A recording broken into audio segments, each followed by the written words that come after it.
사도행전 18장 5절부터 11절까지의 말씀 교독합니다. 5절 제가 먼저 읽습니다. 실라와 디모데가 마게도냐로부터 내려오매 바울이 하나님의 말씀에 붙잡혀 유대인들에게 예수는 그리스도라 밝히 증언하니 그들이 대적하여 비방하거늘 바울이 옷을 털면서 이르되 너희 피가 너희 머리로 돌아갈 것이요 나는 깨끗하게 하리라 이후에는 이방인으로 가리라 하고 거기서 옮겨 하나님을 경외하는 디도 유스도라 하는 사람의 집에 들어가니 그 집은 회당 옆이라. 또 회당장 그리스보가 온 지방과 더불어 주를 믿으며 수많은 그린도 사람 듣고 믿어 세례를 받더라. 밤에 주께서 환상 가운데 바울에게 말씀하시되 두려워하지 말며 침묵하지 말고 말하라. 내가 너와 함께 있음에 어떤 사람도 너를 대적하여 해롭게 할 자가 없을 것이니 이는 이 성 중에 내 백성이 많음이라 하시더라. 함께 읽습니다. 1년 6개월을 머물며 그들 가운데서 하나님의 말씀을 가르치니라. 아멘. 사도행전 18번째 시간 성령님과 동행하라. 성령님과 동행하라는 제목으로 하나님의 말씀 전하겠습니다. 저는 6년 전 시골 교회에 담임 목사로 부임했습니다. 언덕 위에 우뚝 솟은 정말 아름다운 교회입니다. 가보신 분들은 아시죠? 하지만 시골이라는 지역적 한계가 있었습니다. 제가 워낙 걷는 걸 좋아하는데 1시간 동안 걸어보면 한 3명, 4명 만날 수 있습니다. 그 한계를 극복하기 위해서 방송 설교를 시작하려고 했습니다. 많은 사람들이 의아해했습니다. 시골 교회에서 한 번도 해보지 않은 일이었습니다. 또 많은 분들이 왜 이런 일을 하냐고 전혀 이해하지 못하는 눈으로 저를 바라보셨습니다. 하지만 방송 설교를 시작해버렸습니다.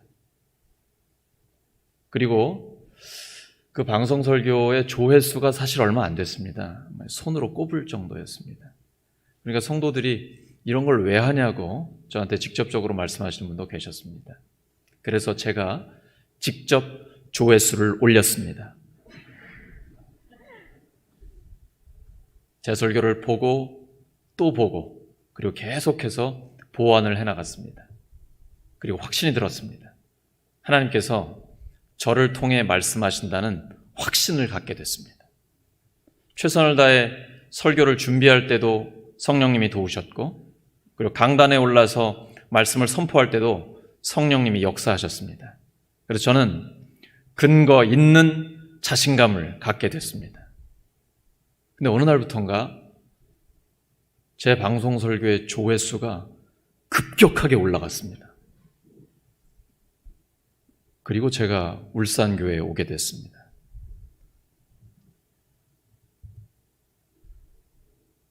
하나님께서는 전혀 해보지 않은 일, 한 번도 가보지 않은 그 길을 걷게 하십니다. 그리고 성령님이 동행해 주십니다. 우리를 고아처럼 내버려 두지 않으시고 우리와 함께 해 주십니다. 방송 설교가 제가 울산교회에 올 수 있는 가장 강력한 힘이 되었습니다.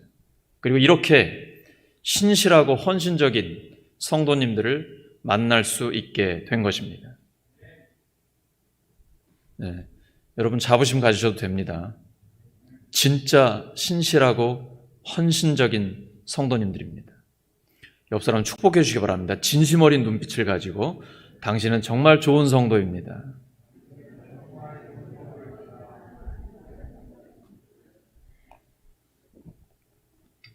제가 울산교회에 와서 너무 감사하고 감격했습니다. 그런데 또 다른 한계에 부딪혔습니다. 코로나19 때문에 사람들을 마음대로 만날 수가 없습니다. 그 한계를 극복하기 위해 또 이상한 도전을 시작했습니다. 새벽 예배까지 모든 방송 설교를 전부 다 공개하기 시작했습니다. 우리 전도사님들도 저 때문에 사서 고생하고 있습니다. 다 담임 목사 잘못 만난. 하지만 이것이 뼈가 되고 피가 되고 살이 될 것입니다.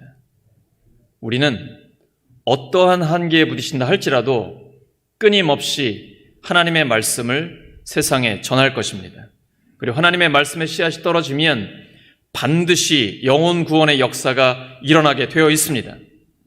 또한 많은 사람들이 모일 수가 없어서 새가족 한 명 한 명에게 집중하고 있습니다. 성경적 근거에, 하나님의 말씀의 근거에서 구원의 확신을 가질 수 있도록 강력하게 양육하고 있습니다. 우리가 함께 복음으로 도전할 때 우리는 점점 더 강력한 하나님의 능력을 체험하게 될 것입니다. 사도행전은 사도행전 1장 8절이 이루어지는 과정을 기록하고 있습니다. 예수님의 죽으심과 부활의 복음이 땅끝을 향해 가고 있습니다. 그 중심에 선 사도 바울은 아무도 가보지 않은 길을 걷고 있습니다.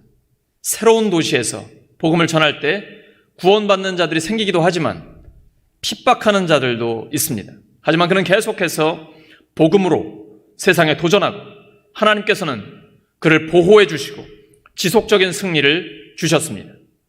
복음으로 세상에 도전하시기 바랍니다. 복음으로 세상에 도전하시기 바랍니다. 세상에서 성공한 사람들을 무작정 따라가지 마시고 성령님과 동행하는 나만의 이야기를 만드시기 바랍니다. 하버드대 같은 세계 최고의 명문 대학들에 합격할 수 있는 중요한 열쇠가 있습니다. 에세이를 쓸 때 나만의 스토리를 쓰는 겁니다. 학원에서 가르쳐준 대로 쓰는 게 아니라 나만의 스토리를 쓰는 것입니다. 독특한 나만의 이야기를 표현하는 것이죠. 세상에서 성공하는데도 나만의 스토리가 필요합니다. 우리는 성령님과 동행하는 우리만의 드라마를 써나가기를 소망합니다. 그 출발은 세상과 다르게 생각하는 것입니다. 예수님처럼 생각하는 것입니다. 성령님과 동행하면 점점 더 예수님을 닮아가게 됩니다. 우리는 하나님의 형상대로 지음받았지만 죄를 지어 그 형상을 잃어버렸습니다. 그런데 예수님이 십자가와 부활로 그 죄를 용서해 주셨고 우리에게 하나님의 형상을 회복시켜 주셨습니다. 이제 하나님과의 교제가 가능해진 것입니다. 하나님은 그런 우리 반복해서 말씀하십니다. 레위기 11장 44절과 베드로전서 1장 16절입니다. 시작. 내가 거룩하니 너희도 거룩하라. 거룩하다는 건 히브리어로 코데시 또는 카도시입니다. 이건 separate, 구별되다는 것이죠. 하나님은 사람과 다르시죠. 그래서 우리가 성경, 성령, 성도 전부 다 구별된 코데시, 카도시라는 의미를 가지고 있습니다. 우리는 하나님처럼 창조되었고 그리스도를 닮아가도록 구원받았습니다. 우리는 결코 예수님이 될 수는 없지만 예수님처럼 될 수는 있습니다. 이게 좀 지나쳐가지고 난 예수님이 됐다 이러면 이제 곤란해집니다. 그러면 사이비이단 교주가 되는 거니까요. 우리는 절대 예수님이 될 수는 없습니다. 하지만 예수님처럼 될 수는 있습니다. 기독교의 본질은 변화입니다. 예수님을 닮아가는 변화입니다. 예수 그리스도의 종에서 예수님의 친구로 변화되는 것입니다. 요한복음 15장 15절입니다. 시작. 이제부터는 너희를 종이라 하지 아니하리니 종은 주인이 하는 것을 알지 못하니라. 너희를 친구라 하였노니 내가 내 아버지께 들은 것을 다 너희에게 알게 하였습니다. 하나님은 우리에게 하나님의 계획을 알려주시고 우리의 삶을 인도하고 계십니다. 성경 전체에 담겨진 내용입니다. 하나님이 사람을 만드시고 에덴 동산으로 인도하셨습니다. 출애굽한 이스라엘 백성을 불기둥과 구름기둥으로 인도하셨습니다. 신약으로 오면 세례 요한이 예수님이 오실 그 길을 예배했습니다. 예수님은 당신께서 길과 진리요 생명이니 나를 따르라고 말씀하시며 제자들을 인도하셨습니다. 이제 예수님이 부활하신 후에는 성령님이 우리들을 인도하고 계십니다. 모든 주권은 창조와 역사의 주님이신 하나님께 있습니다. 우리 인생의 작은 조각들은 하나님의 큰 그림에 맞아 들어가고 있습니다. 그 큰 그림, 빅 픽처라는 말 많이 하죠. 우리에게는 하나님의 큰 그림이 있습니다. 우리 한 사람 한 사람, 그리고 한 교회 한 교회가 그 작은 조각들을 맞춰가고 있는 것입니다. 우리는 함께 성장하고 함께 성숙해지고 있습니다. 너무 조급해하지 마시기 바랍니다. 저도 성격이 급한 사람이라 제가 축구를 할 때는 자꾸 다른 사람을 다치게 합니다. 그래서 제가 한 3, 4년 전부터는 아예 축구를 끊었습니다. 이건 목사가 할 일이 아니다. 축구할 때마다 다른 사람 다치게 하니 걷는 것만 하자. 조용히 혼자 하자. 이렇게 생각했습니다. 근데 성격이 급한 분들은 신앙생활도 좀 급하게 하는 경향이 있습니다. 또 우리나라는 워낙 빨리빨리를 좋아하잖아요. 근데 조급해 하시면 안 됩니다. 신앙생활은 기다려야 됩니다. 하나님의 때에 하나님께서 역사하십니다. 우리는 모두 다 치료의 과정, 성장의 과정 중에 있습니다. 이게 중요합니다. 우리는 치료의 과정, 성장의 과정 중에 있습니다. 하나님께는 다 계획이 있으십니다. 우리를 인도하시는 하나님을 신뢰하면서 하루하루 전진하면 됩니다. 우리를 인도하시는 하나님은 우리가 꼭 알아야 하는 것들은 알려주십니다. 우리의 문제는 그것들을 너무 빨리 알려고 하는 것입니다. 다 나중에 알게 되거든요. 우리는 여러 가지에 집착하면서 많은 일로 염려하고 근심하기 때문에 능력을 잃어버립니다. 왜 성도의 삶에 우리가 그렇게 열심히 신앙생활하고 기도하고 정말 최선을 다해 하나님을 믿고 살아가는데 왜 능력이 안 나타날까? 원인이 여기에 있습니다. 누가복음 10장 41절 42절입니다. 시작. 주께서 대답하여 이르시되 마르다야 마르다야 내가 많은 일로 염려하고 근심하나 몇 가지만 하든지 혹은 한 가지만이라도 족하니라. 마리아는 이 좋은 편을 택하였으니 빼앗기지 아니하리라 하시니라. 마르다가 많은 일로 염려하고 근심하고 있습니다. 마르다는 뭐하고 있습니까? 음식 준비하고 있습니다. 마리아는 예수님 옆에서 말씀을 듣고 있습니다. 제가 어제 청년 자매들한테 물어봤어요. 어느 일이 더 중요합니까? 말씀을 듣는 일과 음식을 준비하는 일. 어느 게 더 중요합니까? 뭐니 해도 먹는 게 제일 중요하죠. 근데 우리 자매들이 굉장히 지혜롭더라고요. 둘 다 중요합니다. 이렇게 얘기하더라고요. 제가 가나안 농군학교에 갔을 때 거기에 표가 붙어 있었습니다.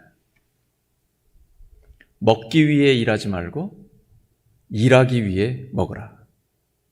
우리는요, 먹기 위해 일하지 않습니다. 일하기 위해 먹습니다.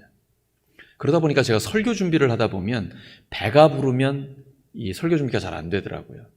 헝그리 정신이 필요합니다. 그래서 저는 수요일하고 토요일에는 저녁에 죽을 먹어요. 저녁 식사를. 가볍게 하고 수요 기도회 설교를 준비하고 또 주일 예배 설교를 준비하기 위해서죠. 만약에 먹기 위해 일한다 그러면 배부르게 먹고 살도 많이 찌고 그래야 될 텐데 우리는 먹기 위해 일하는 게 아니잖아요. 일하기 위해 먹잖아요. 우리에게 맡겨주신 하나님의 일이 있잖아요. 저는 설교라면 우리 성도님들 각자에게 주신 하나님의 일이 있는 것이죠. 그걸 알고 선택한 사람은 절대로 놓치지 않습니다. 신앙생활은 돋보기와 같습니다. 미래를 계획하면서 하나님께 맡겨드리고 그리고 현재에 집중하는 겁니다. 어릴 때 돋보기 많이 해보셨죠? 돋보기로 이렇게 신문지를 딱 가리키면 햇빛이 모여가지고 신문지를 태워버립니다. 신앙생활은 마치 돋보기와 같습니다. 미래에 대한 장기적, 단기적 계획을 다 갖고 있지만 하나님께 맡겨버리고 그리고 오늘에 집중하는 겁니다. 내일은 우리 것이 아닙니다. 내일 일을 염려하지 마십시오. 오직 오늘 현재에 집중하는 겁니다. 그때 하나님 능력이 나타납니다. 예레미야 29장 13절입니다. 시작. 너희가 온 마음으로 나를 구하면 나를 찾을 것이요 나를 만나리라. 어떤 마음으로요? 온 마음으로. 오늘 우리 찬양도 그렇게 했습니다. 온 마음 다해. 온 마음. 전심이죠. 역대하 16장 9절입니다. 시작. 여호와의 눈은 온 땅을 두루 감찰하사 전심으로 자기에게 향하는 자들을 위하여 능력을 베푸시나니. 하나님이 지금도요 2층 3층이랑 온 세상을 두루 보고 계세요. 그리고 누가 마음을 다해 나를 찾고 있는가? 그게 바로 나가 되길 원합니다. 그게 바로 우리가 되기를 원합니다. 마음을 다해 하나님께 집중하는 사람, 하나님께서는 능력을 베풀어 주십니다. 왜냐하면 그 사람을 통해 하나님의 역사를 보여주기를 원하시기 때문입니다. 사도 바울은 기독교의 비밀을 이렇게 표현했습니다. 골로새 1장 27절입니다. 시작. 하나님이 그들로 하여금 이 비밀의 영광이 이방인 가운데 얼마나 풍성한지를 알게 하려 하심이라. 이 비밀은 너희 안에 계신 그리스도니 곧 영광의 소망이니라. 이 비밀은, 이건 시크릿이 아니고 미스테리인데 하나님은 신비한 분이니까요. 그래서 숨겨둔 게 아니라 그것을 우리에게 보여주시는데 바로 예수님이 우리 안에 계시다는 거예요. 우리 안에 실제로 예수님이 계세요. 그래서 우리를 점점 더 예수님을 닮게 변화시켜 주십니다. 주님은 영광의 소망입니다. 우리 안에 예수님이 함께 하십니다. 더욱 그분처럼 만들고 계십니다. 제가 이제 결혼한 지 24년 됐는데 깜짝깜짝 놀라요. 아내가 무슨 생각을 하고 있는지 아는 거예요. 나도 깜짝 놀라요. 그렇게 생각하면서. 그러니까 서로를 너무 잘 알게 됐어요. 근데 어느 순간 또 놀라요. 내 아내가 저런 모습이 있었구나. 여전히 모르겠어요. 그러니까 완전히는 모르지만 함께 살다 보면 굉장히 많은 부분을 알게 됩니다. 예수님과의 관계도 마찬가지입니다. 하나님의 뜻대로 살며 예수님과 동행하다 보면요, 예수님의 마음을 품게 돼요. 그러다 보면 예수님처럼 생각하고 예수님처럼 말하고 예수님처럼 행동하게 되는 겁니다. 점점 더 예수님을 닮아가게 돼요. 빌립보서 2장 5절입니다. 시작. 너희 안에 이 마음을 품으라. 곧 그리스도 예수의 마음이니.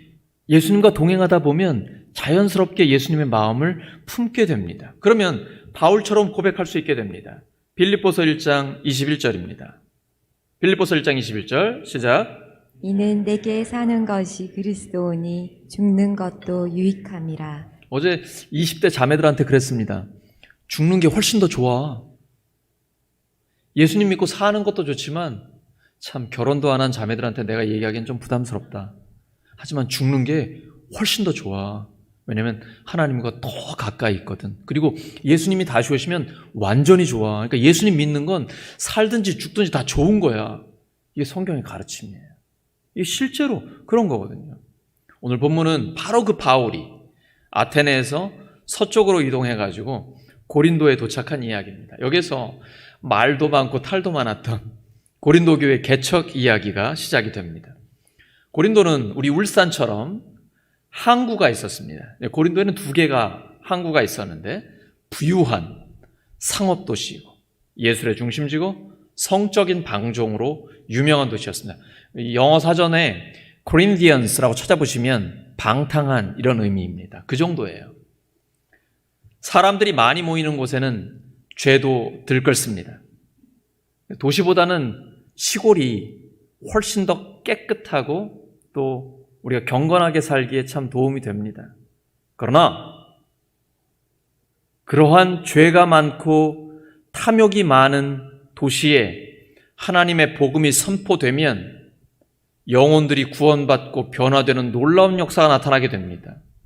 사람들이 많으면 죄도 들끓고 지저분하고 여러 가지 고약한 냄새도 나지만 하나님께서 교회를 세우시고 하나님의 나라를 이루어 주시면 가장 향기롭고 아름다운 도시가 됩니다.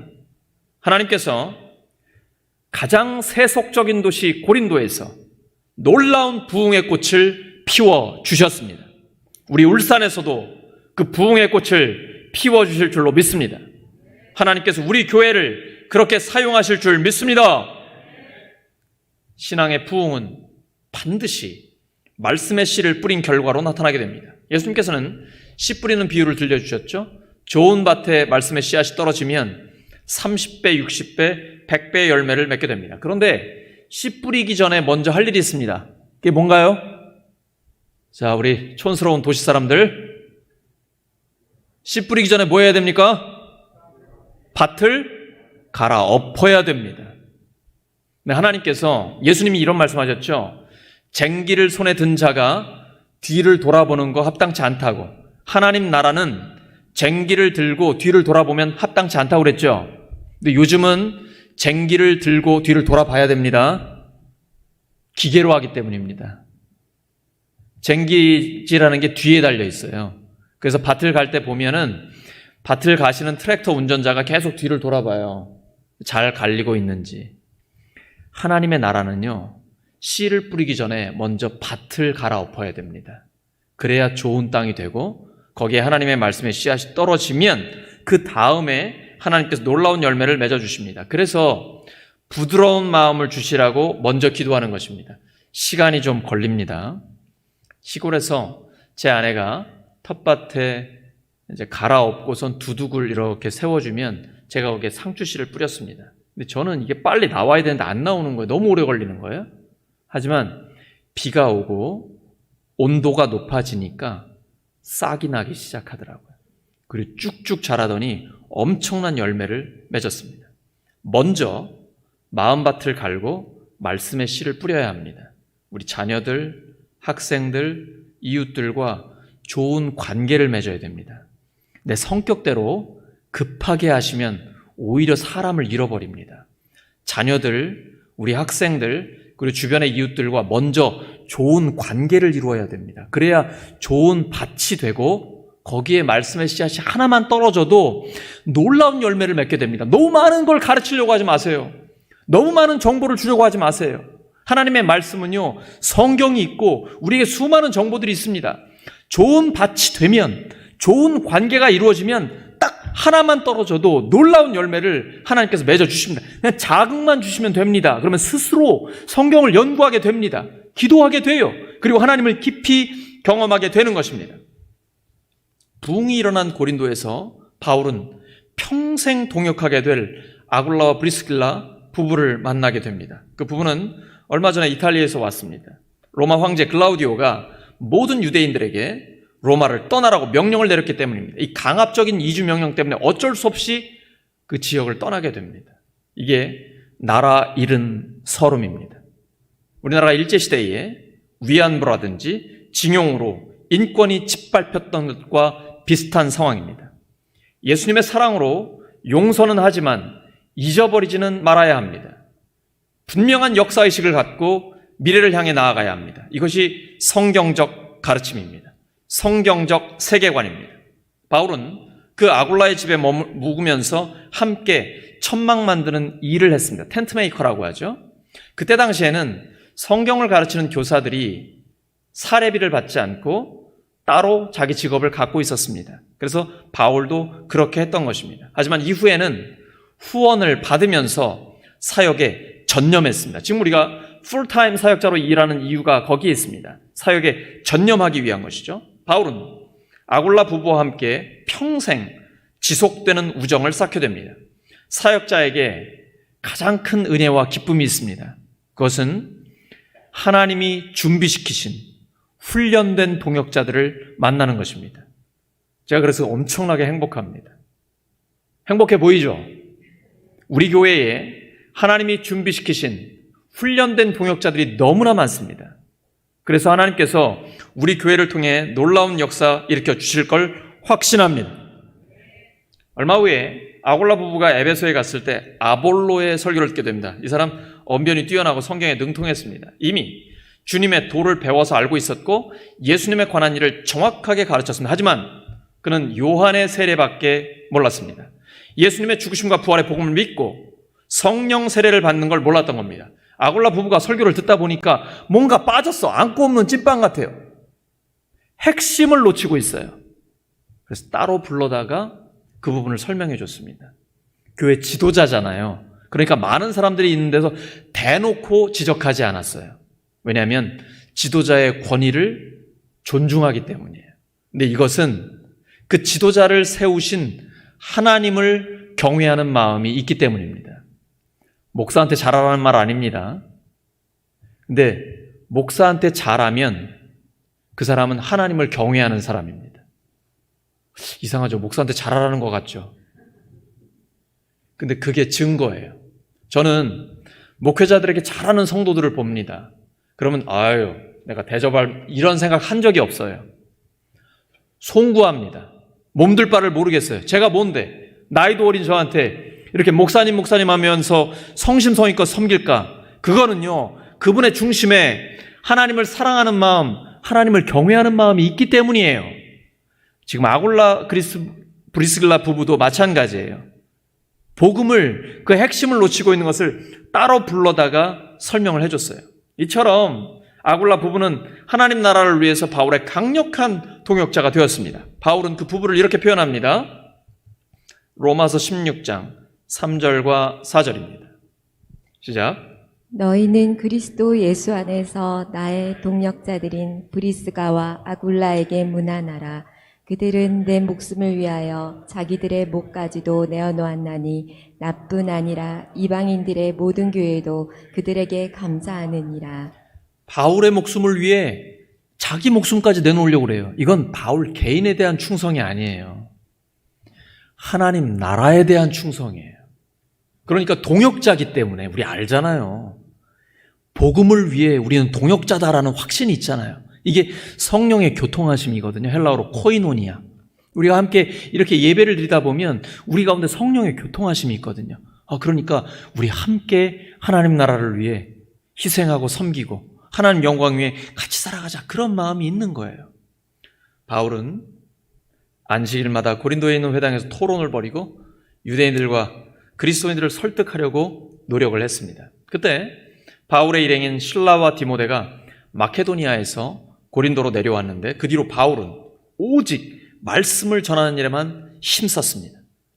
동역자들의 합류로 바울은 더욱 영적으로 강력해지고 성령의 권능에 사로잡게 되었습니다. 근데 저에게도 강력한 동역자들이 있는데요. 여러분도 마찬가지죠. 기도의 동역자들, 복음의 동역자들이 있습니다. 동역자들이 함께 있으면요, 훨씬 더 강력해집니다. 그리고 오직 기도와 말씀에만 집중할 수가 있습니다.